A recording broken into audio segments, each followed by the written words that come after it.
Boa noite, professora. Eu escolhi o livro Convite à Filosofia, de Marilena Chauí. É um livro muito completo, né? Ela apresenta 8 tópicos, que é a filosofia, né? O que é filosofia, a razão, a verdade, o conhecimento, a lógica, a metafísica, as ciências e o mundo do conhecimento. A palavra filosofia ela é dividida em duas, filo e sofia.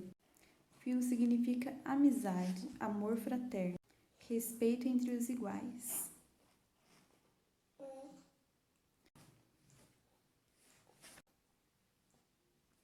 Tem amizade pelo saber, deseja saber e respeita o conhecimento. O segundo tópico é a razão. Nesse tópico ela apresenta o que é a razão, a atividade racional, a razão inata ou adquirida, os problemas de inatismo e de empirismo e a razão da filosofia contemporânea. A razão ela possui sentidos diferentes. A palavra razão possui certeza, lucidez, motivo, causa. E todos esses sentidos encontram-se presentes na filosofia. Por identificar razão e certeza, a filosofia afirma que a verdade ela é racional. Por identificar razão e lucidez, não ficar ou não estar louco, a filosofia chama nossa razão de luz e luz natural. Por identificar razão e motivo, por considerar que sempre falamos ou agimos por diferentes motivos. E a filosofia afirma que somos seres racionais e que nossa vontade ela é racional. Por identificar razão e causa e por julgar que a realidade opera de acordo com relações causais, a filosofia afirma que a realidade é racional. O terceiro capítulo é sobre a verdade e contém 3 tópicos: ignorância e verdade, buscando a verdade, as concepções de verdade.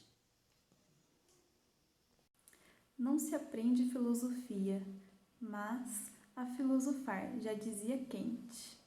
A filosofia não é um conjunto de ideias onde podemos aprender automaticamente. Não é um passeio turístico pelas paisagens intelectuais, mas uma decisão ou celebração orientada por um valor, a verdade. É o desejo do verdadeiro que move a filosofia e suscita filósofos. Afirmar que a verdade é um valor significa que o verdadeiro confere às coisas, aos seres humanos, ao mundo, um sentido que não teriam se fossem considerados indiferentes à verdade e à falsidade. Quando acontece alguma coisa, ouvimos uma conversa ou acabamos por nos admirar por alguém, partimos de um sentimento de insegurança ou segurança, de investigar sobre o que está acontecendo. E a partir daí, quando isso acontece, estamos dispostos ao espírito chamado busca da verdade, né? Queremos entender o que é verdade sobre o que estamos sentindo. E aí, nesse livro fala muito sobre isso. Que o desejo da verdade, de poder confiar nos seres humanos, ele aparece muito cedo, né? E nas pessoas, de acreditar que as coisas são exatamente tais como as percebemos. Que o que as pessoas nos dizem é digno de confiança. Ao mesmo tempo, nossa vida cotidiana é feita de pequenas e grandes decepções, né? E por isso, desde cedo, vemos as crianças perguntarem aos adultos se tal ou qual coisa é de verdade, é de mentira, né? Então, a gente está sempre com essa dúvida. Então, o que é verdade, né? O quarto tópico apresentado nesse livro é sobre o conhecimento. E nele ela aborda mais 7 capítulos. O primeiro é a preocupação com o conhecimento, a percepção, a memória, a imaginação, a linguagem, o pensamento, a consciência pode conhecer tudo? O conhecimento, né? Nós adquirimos ele através de linguagem, ações, através do nosso instinto, através do nosso cotidiano, ao observar pessoas, ao ser curiosos, né? Através de várias maneiras adquirimos conhecimento.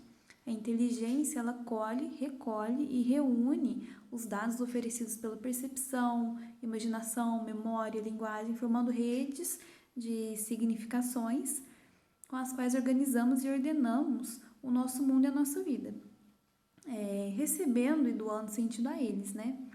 De forma que temos também o pensamento. Porém, o pensamento ele vai além do trabalho, da inteligência, ele abstrai. Ou seja, ele separa os dados das condições imediatas de nossas experiências e elabora sob a forma de conceitos, ideias e juízos, né? Estabelecendo articulações internas e necessárias de acordo para o nosso raciocínio. Então, é uma indução e uma dedução pela análise, pela síntese, que formula teorias, procura prová-las e verificá-las. Então, esse é o pensamento. Ele está voltado para a verdade do conhecimento. Então, podemos notar que uma coisa está ligada à outra, né? O conceito ou uma ideia é uma rede de significações que nos oferece o sentido interno e essencial daquilo o que se refere. Os nexos causais, né? Ou as relações necessárias entre os seus elementos.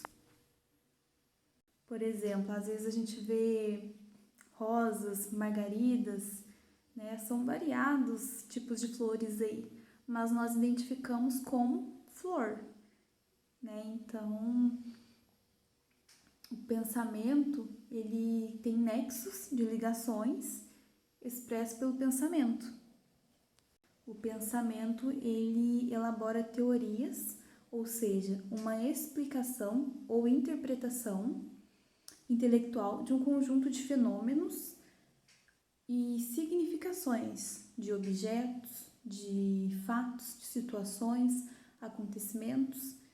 Ele ressignifica aquilo, estabelece uma natureza, um valor de tal fenômeno.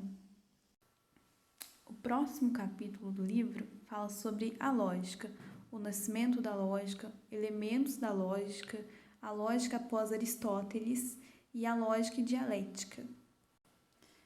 Vou falar um pouquinho sobre elementos da lógica. Para Aristóteles, a lógica não era uma ciência teorética, nem prática ou produtiva, mas um instrumento para as ciências. Eis porque o conjunto das obras lógicas aristotélicas recebeu o nome de organon, palavra grega que significa instrumento.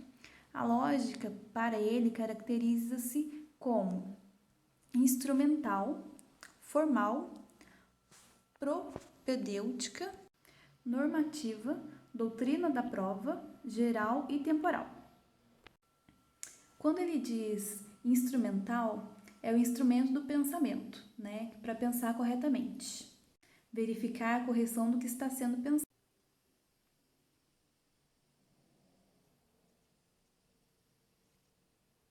Quando ele diz propedêutica, é o que devemos conhecer antes de começar uma investigação, né? Devemos conhecer os fundamentos científicos, filosóficos, pois somente ali, né, através desse conhecimento, pode indicar os procedimentos para métodos, raciocínios ou demonstrações que devemos empregar para cada modalidade.